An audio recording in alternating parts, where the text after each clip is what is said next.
América, Radio América, Radio América Visión. América, Radio América, Radio América Visión. Y te acompaña noche y día con su música y poesía, desde Chile con amor.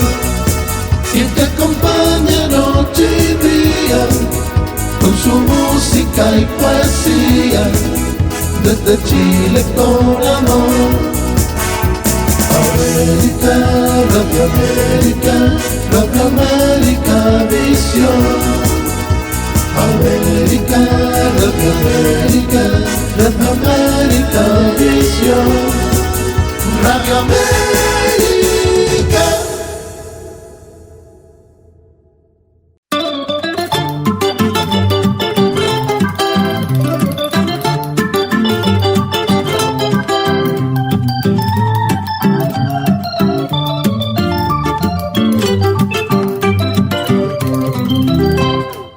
Amigas y amigos de Radio Satélite Visión y América Visión. Con gran placer, presentamos la franja cultural, llamada La Poesía y el Cine. Programa producido y conducido por el señor Héctor Alindor Marreros Vázquez. Director de cine, historiador y escritor de Perú. Bienvenido y éxitos. Vamos al aire.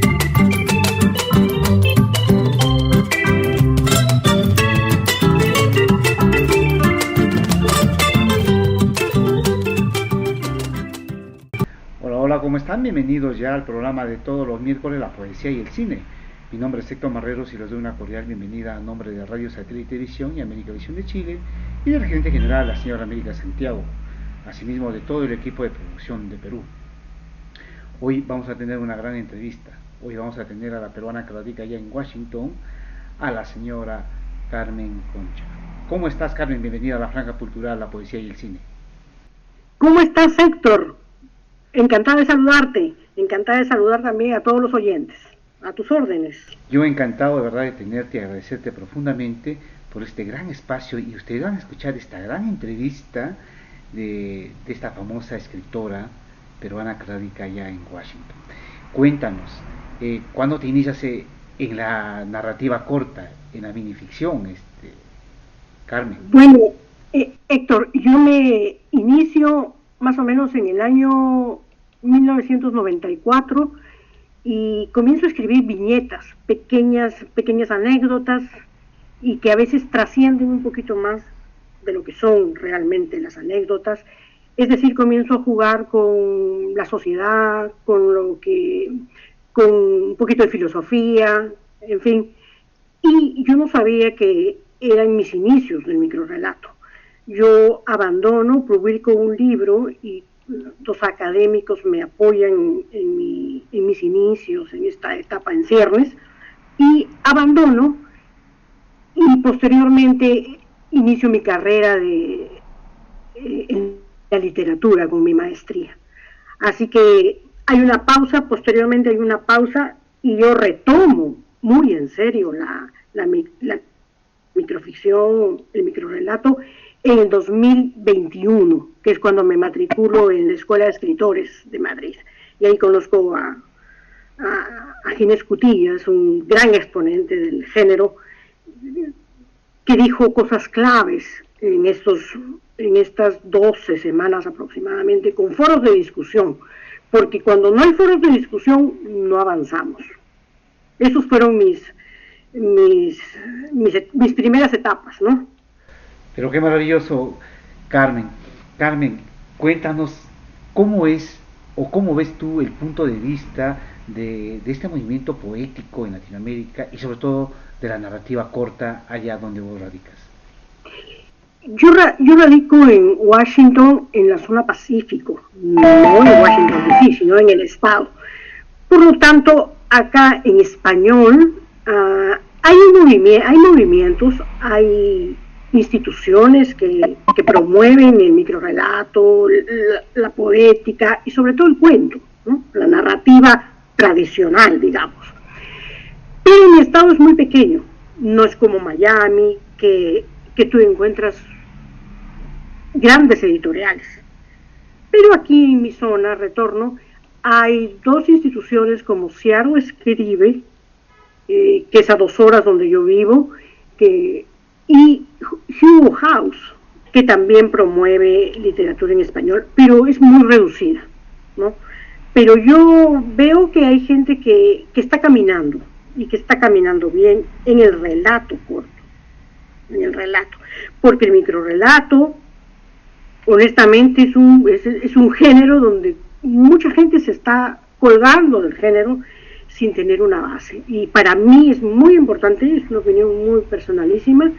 Si tú no tienes una base, un soporte, no caminas tan bien, en cualquier género, ¿no? En cualquier género. Mira, qué maravilloso. Vemos ahora un gran movimiento, no solo allá en Norteamérica, sino que acá también, en el norte, acá en Perú, algunos editores que están haciendo la minificción, ¿no? El relato corto, pero vemos que no lo hacen a un nivel como debía ser. ¿Qué opinas de eso tú, Carmen? Me estás cogiendo un tema que yo he analizado y retorno a mis bases, ¿no?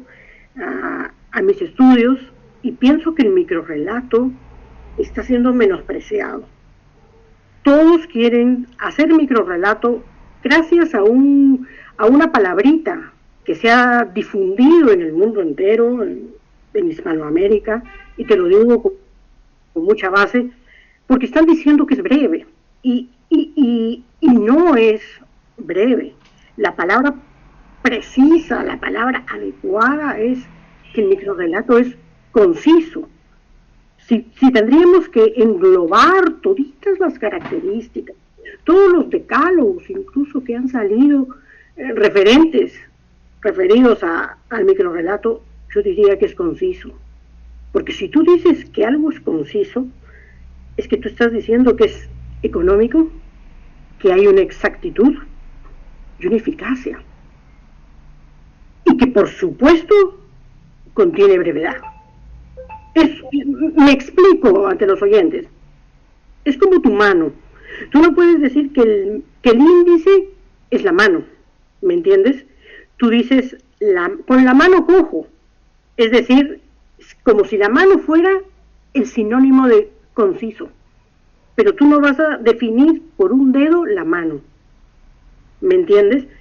Entonces dicen que es breve, y yo digo, lo breve es una corta extensión. Lo breve puede situarse en un golpe de puerta, en un ruido, en un intercambio. Decir gracias es breve, pero ser conciso es diferente. El microrrelato es concisión. Pongo un ejemplo, no sé si me pueda extender, pero yo recuerdo mucho mis clases en la universidad, cuando empezaba con mis 18 años, 17 años, que había un diccionario maravilloso, que ya estaba en ciernes, ya se estaba trabajando este diccionario. Entonces, María Moliner en su diccionario dice, mis definiciones, hace referencia al diccionario de la Real Academia, dice, son concisas, despojadas de retórica, están exentas de retórica, o sea, son concisas. Esa palabra que es maravillosa y que define al microrrelato, pero yo veo que es despreciada, porque la gente dice breve, breve, entonces cuando uno escucha breve, se levanta la masa, se levantan los expertos e inexpertos y comienzan con la pluma a hacer brevedades, pero no brevedades que pesan, que están escritas con coherencia, con sentido, bien narradas. Hago una pausa, hace poco le preguntaban a una gran microrrelatista que es Violeta Rojo, la venezolana, entonces en un coloquio en septiembre u octubre, decía, bueno, el microrrelato, y dijo, tú veías su expresión, ¿no? Tiene que ser un texto bien escrito, y lo dejaba abierto, ¿no? Con puntos suspensivos, porque hay muchas cosas que no se pueden leer. Y perdónenme, yo voy a tocar carne, pero ni siquiera hay puntuación a veces, pero la gente está publicando microrelatos. No aluden a esas expresiones, ¿no? A esas manifestaciones que tiene la lengua. Intentan manejar aluden a una función del lenguaje. Por ejemplo, un mensaje un poquito triste, o un mensaje donde el ser humano o la mujer se desnuda abiertamente. Entonces intenta llegar, pero si tú lees el texto, no es un microrelato. Puede ser un chiste, puede ser algo que se extrajo de una revista, o qué sé yo, ¿no? No quisiera extenderme, pero no sé si he sido clara, ¿no? El aquí y el ahora. Cuando uno tiene una base, es que para todo en la vida necesitas una base. Yo no puedo ser ahorita una científica porque yo no tengo base.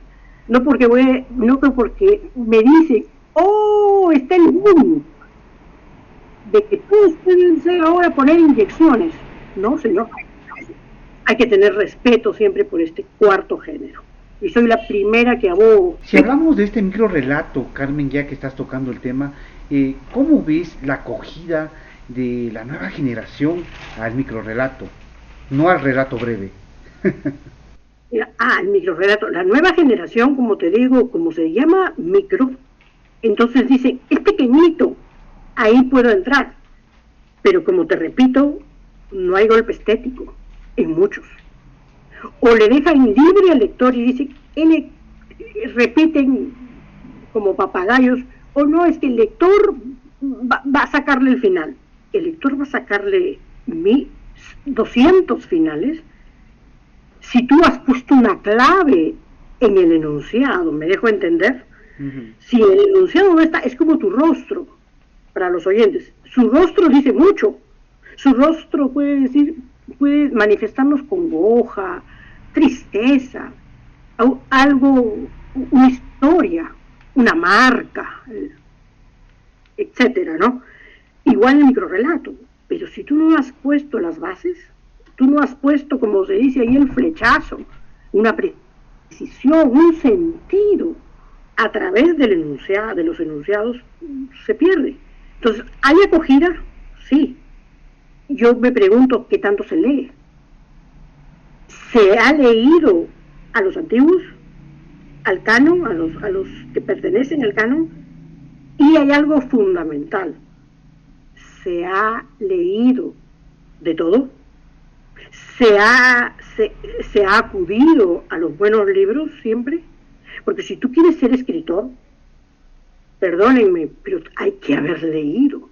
Tus ojos se deben haber cansado de leer, fatigados físicamente, pero con una emoción íntima, privada, de haber avanzado con la escritura y que la lectura te haya dado bases para escribir. Dirán que soy un poquito rebelde, pero la estructura y cómo respira la lengua es una de las cosas más maravillosas. Y en este cuarto género, el microrelato debe ser trabajado con seriedad. No porque se trate de micro, me voy a subir al género sin preparación.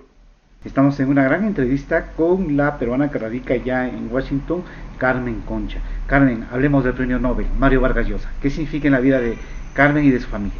Mario Vargas Llosa, lo conocí desde muy pequeña porque mi madre entró a trabajar a una escuela en Piura, en el norte del Perú, ya casi a 2 horas de Ecuador, para que se ubiquen los oyentes, los amables oyentes. Entonces, Mario Vargas Llosa entró a su 5º de secundaria, y mi madre, como no pudo por esas cosas de la vida en la antigüedad, no la dejaron acudir a la gran capital para estudiar. Entonces mi madre entró de auxiliar a la escuela, y ahí conoció a Mario. Entonces mi madre sintió una fascinación por ese escritor en ciernes, y y entablaron algunas palabras, ¿no? Y mi madre lo admiraba muchísimo porque se destacaba. Dentro de todos los muchachos se destacaba. Y mi abuelo, su padre de mi madre, también trabajó ahí. Entonces mi madre a lo largo de los años nunca leyó a Mario, pero tenía una esperanza siempre de conocer, de volverlo a encontrar, ¿no? De que existiera un encuentro entre ellos, un reencuentro. Y sucedió. Menos mal que sucedió. Carmen, mientras tú preparas, tienes un microrelato que es conocer a un Nobel, nada más y nada menos que el premio Nobel peruano Mario Vargas Llosa. ¿Qué tal si lo vas preparando mientras hacemos unos anuncios muy importantes para nuestra audiencia de los 4 continentes que nos escuchan? ¿Te parece? Correcto.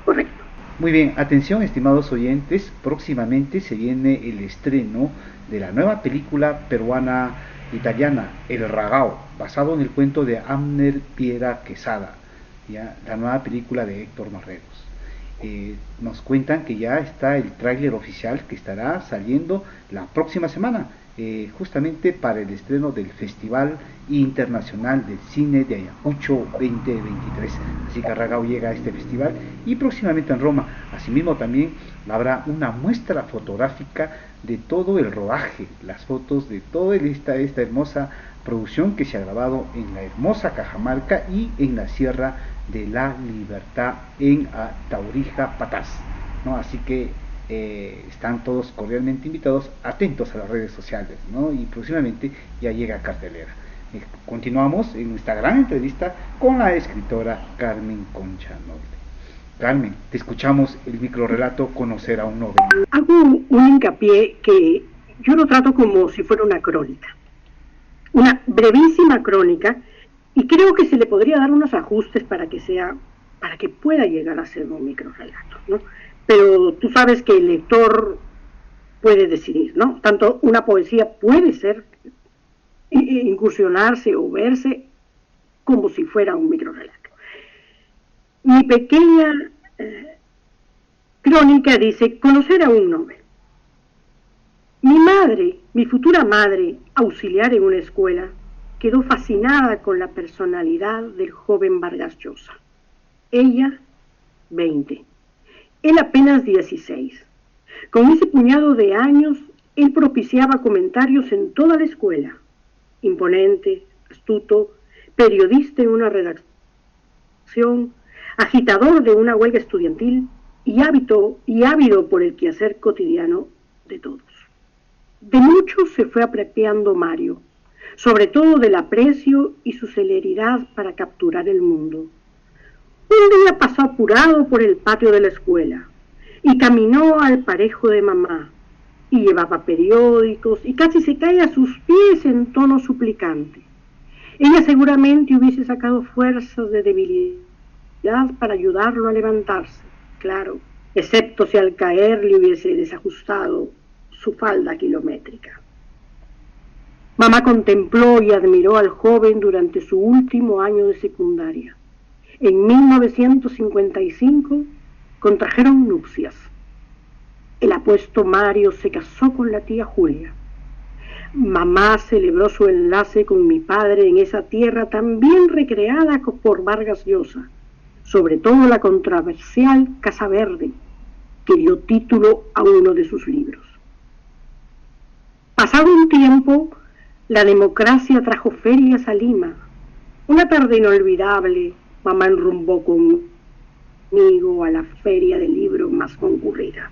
Todo el camino mamá temperó sus nervios, su voz, sus recuerdos y la belleza de la que aún gozaba.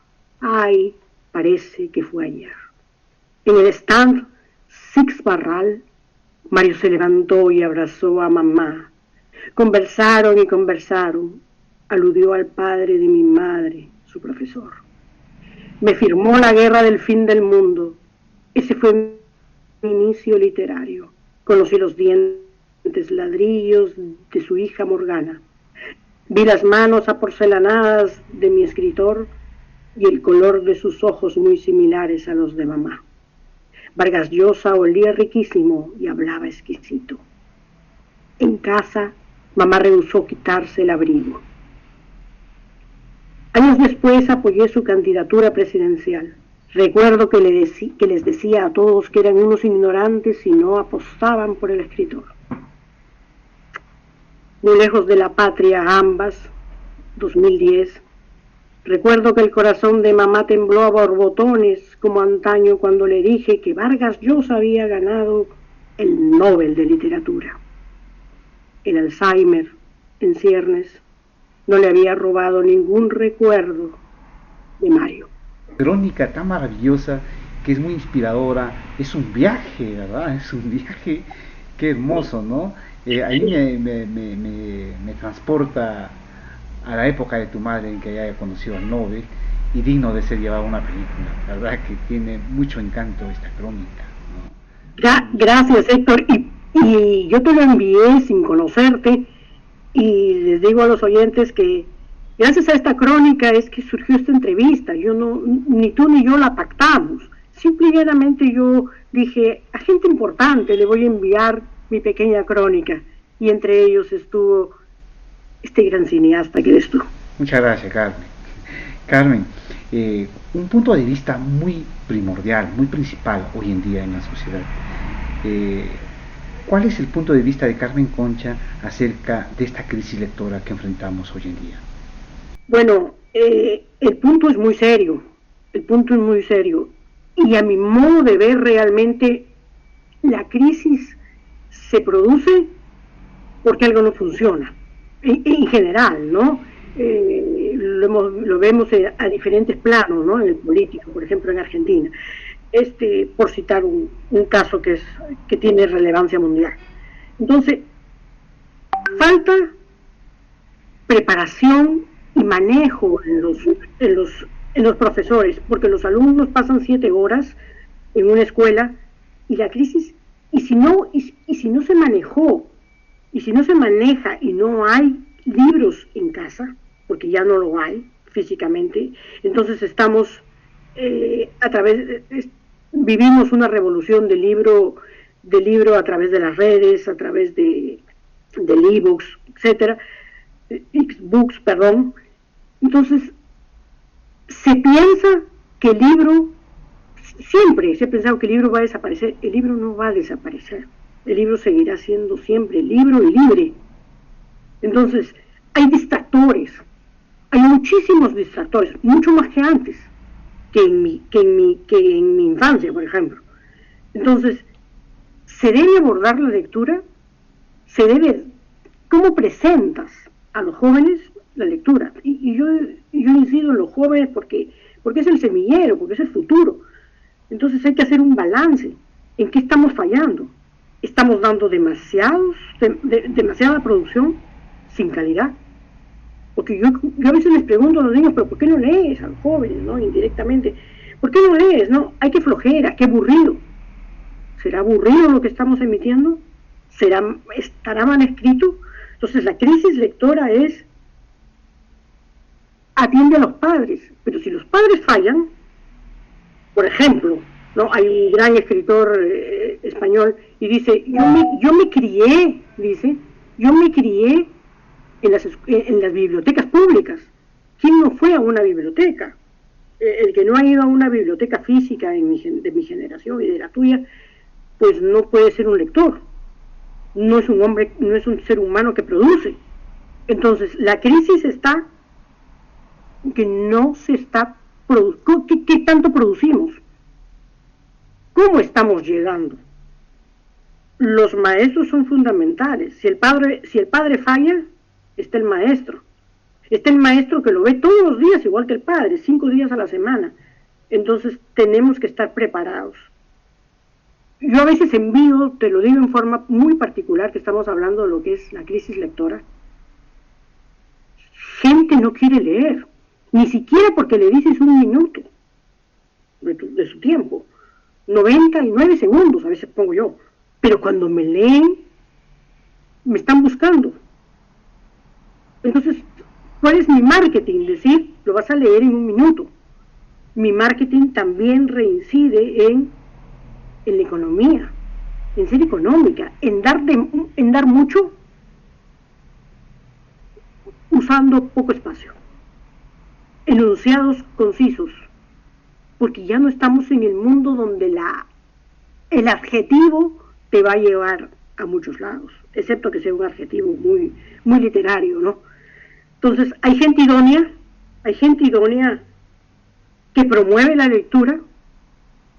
Ese es mi interrogante. Hay gente idónea que está poniendo al alcance grandes estrategias, o es marketing.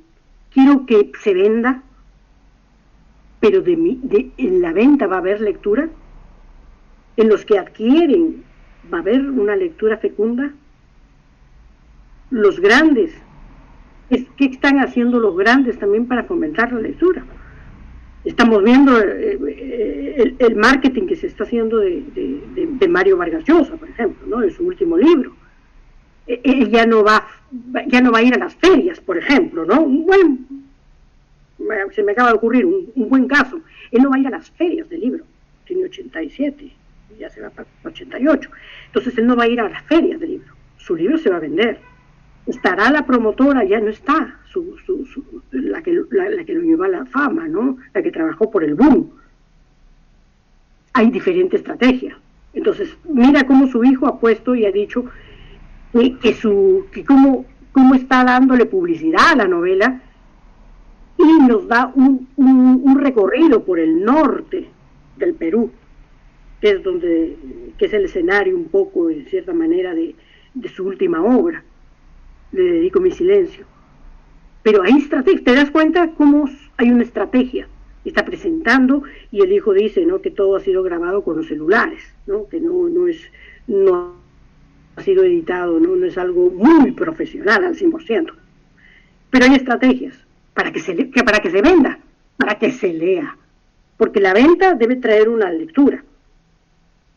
No todo va a ser lectura, porque hay libros, hay un repositorio en las casas donde hay libros que no los vas a leer, ¿no? Yo me remonto a mi infancia, porque aquí en mi país, ¿no?, en el país donde resido, yo no tengo una biblioteca, esa biblioteca que yo tenía en casa y que yo fui formando. Entonces, crisis lectora, pero ¿qué están haciendo los escritores? Sobre todo los literarios, ¿no? Porque los grandes escritores hicieron demasiado. Los grandes escritores, como por ejemplo La Caverna, por favor, pasarán los siglos y se seguirá leyendo La Caverna. Entonces, ¿qué hacemos? Estamos pusilánimes, pensando que nos van a leer. Por eso está la crisis, porque hay errores sustanciales. No se lee a veces ni siquiera el prólogo, y te digo, hay una gran antología que salió, y en el prólogo el escritor menciona 5 o 6 escritores, y ellos ignoran que han sido mencionados en el prólogo. ¿Tú te imaginas ser mencionado en un prólogo?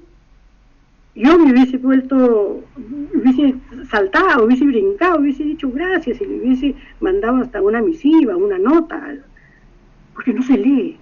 Mi lectura es que no se está leyendo, los grandes no leen. Entonces, ¿qué se le espera para el hombre común, de a pie? La crisis es donde hay que sentarse a sentar bases, ¿no? He escuchado también en las redes, es que voy a llevar el microrrelato a los niños. Primero, antes de llevar el microrrelato, enseñarles bien lo que es la estructura de nuestra lengua. Hay que enseñarles estructura, y es una forma de enamorar para que lean. Es lo que yo hacía en mis tiempos, ¿no? Yo desde muy joven dicté lengua y dicté también literatura, ¿no? Muy bien, Carmen. Carmen, quisiera que me pongas atención a esto. Sí. Un buen día estuve a punto de perder mi primer trabajo por unas ondas acústicas, o simplemente un teléfono malogrado entre mi salón de clase y un auxiliar, que lejos de auxiliarme, me incriminó por su defectuoso oído. En el aula, mis alumnos estaban felices comentando un cuento. Solía, desde mis primeros años como maestra, poner las palabras en contexto o teatralizarlas. Y empecé: este es un lugar oscuro y abierto, le echamos a andar para llamar. Para cuando solté, Estentóreamente, Badajo pasó un auxiliar cerca del aula. Al minuto, ella entreabrió la puerta y me dijo que la directora quería conversar conmigo. Este es un fragmento de uno de tus relatos por un badajo. Cuéntanos, ¿cómo nace esto? ¿Y cómo lo recreas tan hermoso? Contame a veces. Sí, eso era, creo, más o menos, se iban a celebrar los 200 años de independencia de Francia, y yo trabajaba en un colegio, ¿no? Ay, se me ha escapado decir ese dato. Soy muy recelosa y muy respetuosa de dónde he trabajado, y no revelo nombres, ¿no? Por ética. Pero esa anécdota realmente sucedió.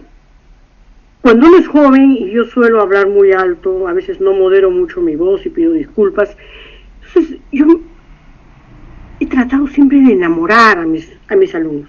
Entonces yo estaba explicando la palabra, ¿no? Y estentóreamente decía, y a lengua pelada, como se dice en Perú, yo estaba explicando la palabra badajo, y la que pasó, y el auxiliar que pasó cerca a la puerta del aula, entendió carajo. Entonces dijo, esta chiquilla, ¿qué está enseñando? Entonces inmediatamente me llamaron a la dirección. Y por supuesto la directora tenía una cara como diciendo, ha sido recomendada por mis grandes amigos, unos grandes escritores, y me estás defraudando. Pero a la vez me miraba también con unos ojos como diciendo, tu inexperiencia, eres muy joven. Y entonces me dijo, me comentó, cuéntame, ¿qué estás haciendo en la clase? ¿No? Y por supuesto yo ya, desde aquel entonces, yo ya me iba más allá. Ya mi cabeza estaba lucubrando, ¿no? Y dije, esta me está llamando por el badajo, que entendió carajo, ¿no?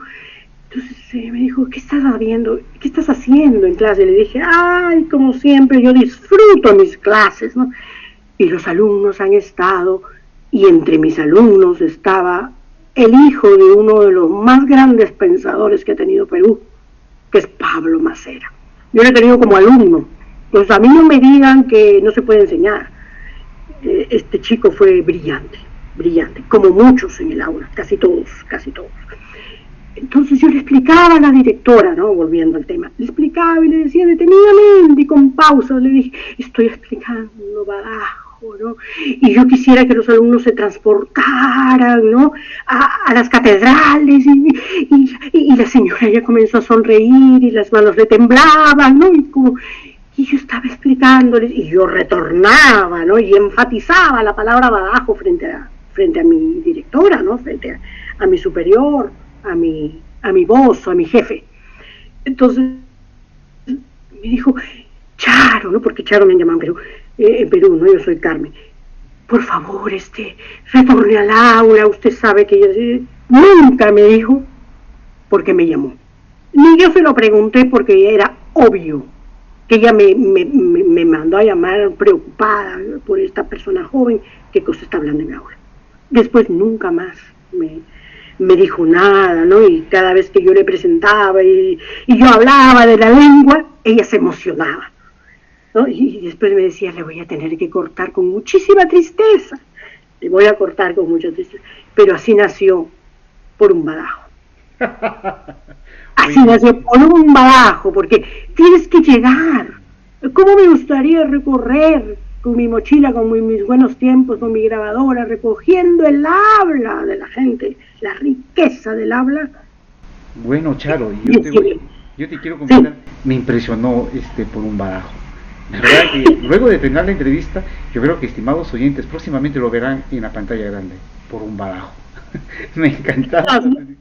¿No? Y fíjate que si tú tienes, fíjate que como estamos hablando de lectura, de lectores, fíjate que si tú tienes un bagaje, si tú tienes tu biblioteca cognitiva, que se llama, si tú tienes un conocimiento, tú te remontas a París, o tú te remontas a las grandes capitales, y también a Perú, ¿no? Los campanarios, ¿no? El badajo te trae al campanario. Fíjate la maravilla de ese soporte que tenemos. Gracias, iba a llegar a la pantalla grande. Bien, estamos en una gran entrevista con esta escritora tan interesante, tan famosa y muy culta, Carmen Concha, la peruana que radica allá en Washington. Oye, Carmen, de verdad que me fascina bueno, yo soy un lector empedernido también, yo leo demasiado, me encanta leer a mí, ¿no? Es uno de mis grandes hobbies que tengo, aparte del cine. Carmen, Sí. ¿por qué tú dices que la minificción o el relato es está calificado en el número 4? Y porque es el cuarto género. Uh-huh. Ha surgido después del cuento, Uh-huh. ¿no? Porque tenemos la gran novela, aplaudida por millones, billones de gente. Uh-huh. Tenemos La huérfana, que se llama, bueno, yo le digo la que nunca se vende, que es la poesía. La que menos se vende. Porque la que menos se vende, fíjate la ironía del destino, la que menos se vende y la que está en boca de todos. Porque ¿quién no le dice palabras hermosas en la primera etapa a una novia, a un novio, etcétera? ¿Quién? ¿Quién no le baja las estrellas? ¿Y quién no le baja la luna? Intenta bajarle la luna. Y tenemos al cuento tradicional. Y después el cuarto género, que muchos no lo catalogan como tal, pero es el cuarto género, porque ya se ha expandido.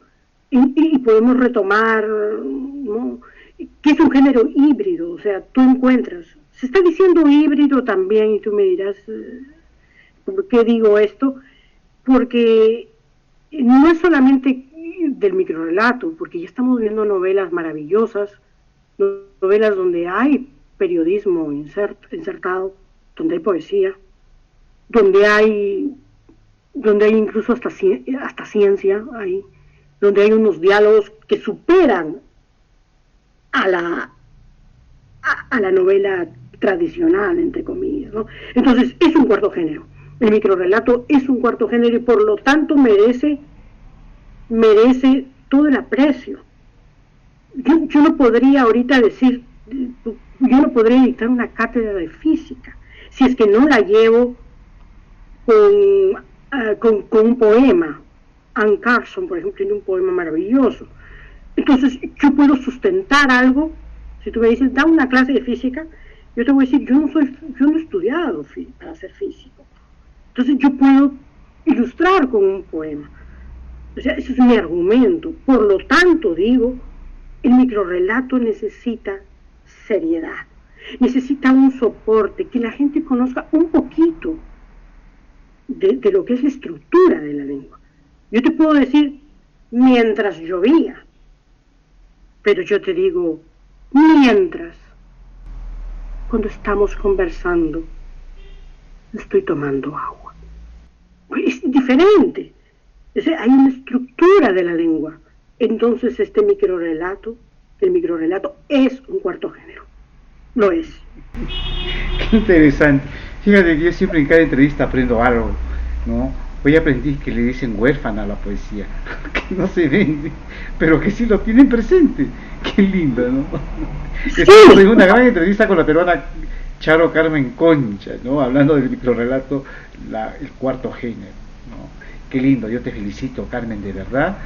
Gracias, no, gracias. Yo soy una humilde persona que aprende todos los días y que detesta la floritura, porque tenemos que escribir al centímetro. Y he llegado y llego a la gente y me da alegría cuando el profesional y el que no lo es me dice me encantó. Por lo menos no me dice qué bonito, porque en las redes hay un coro de aplausos y dicen qué bonito.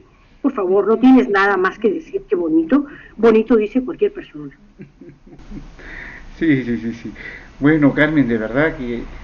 ¿verdad? Y yo me pasaría todo un día conversando contigo, ¿no? Y escuchando tus microrrelatos, ¿no? La gente que dice muy bonito es un cumplido porque no lo lee. Es muy penoso que asistan a las ferias o a las presentaciones. Lo que pasa acá en Perú, van a algunas presentaciones de poesía, poquísimo público, está la poeta, la mamá y la empleada y los hijos, ¿no? Y ni siquiera maestro de ceremonia. Y algunos se acercan y compran el poemario, pero después de unos días le dicen qué bonito, no pude dormir leyendo tu poemario, pues ni siquiera lo han leído. O sea, qué bonito, nada más, porque deberían leerlo, entenderlo, analizarlo, ¿no? Entonces, es lo que pasa con la lectura hoy en día. Pero hablemos de las redes, que hay bastante, ¿no? Pero no hay cantidad, pero no hay calidad. Ahora ya no hay analfabetos, sino que ahora creo que son los analfabetos porque no entienden lo que leen, así de simple, ¿no? Eso es muy penoso también, ¿no? Pero con tu gran aporte que vienes haciendo tú, Carmen, wow, estamos genial. Oye, Carmen, ahí me da mucha pena tener que despedirte ya, decirte muchas gracias, de verdad, por estar acá en este programa de todos los miércoles, 12 horas para Perú y en los restos de los continentes a la hora que indique la emisora, ¿no? La poesía y el cine. Hoy con una gran entrevista con Charo Carmen Concha, nos ha ilustrado riquísimo, ¿verdad? Qué lindo nos has ilustrado. Ojo, atención para todos los que están en el mundo de la narrativa, de la poesía, ¿no?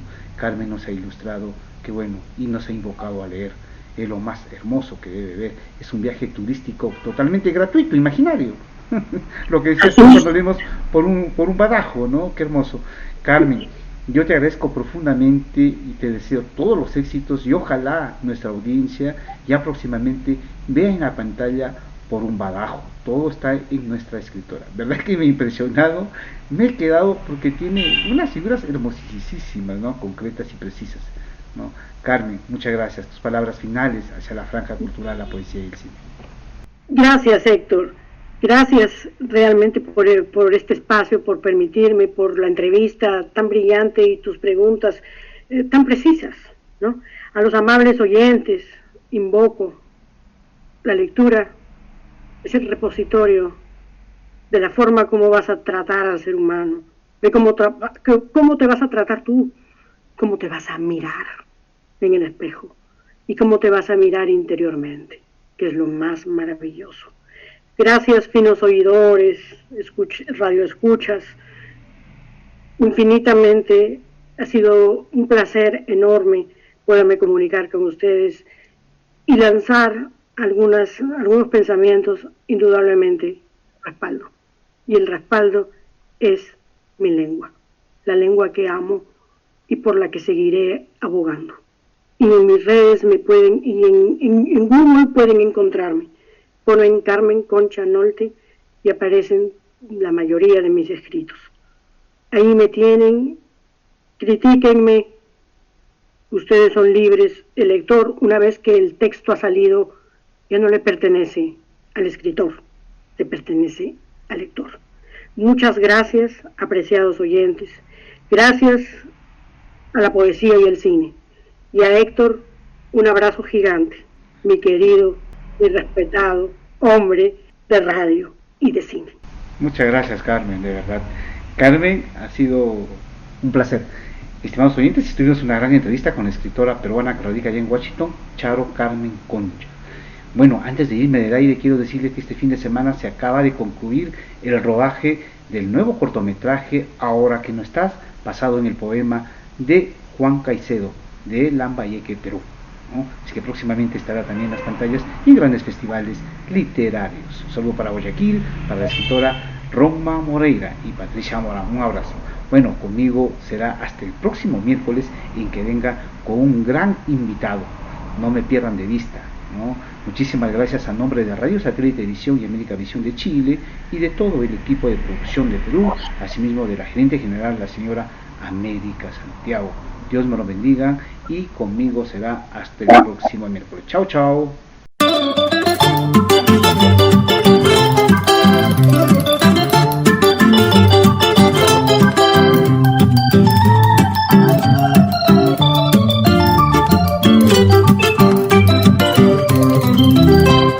Amigas y amigos de Radio Satélite Visión y América Visión, informamos a ustedes que ha finalizado la franja cultural llamada La Poesía y el Cine, programa producido y conducido por el señor Héctor Alindor Marreros Vázquez, director de cine, historiador y escritor de Perú.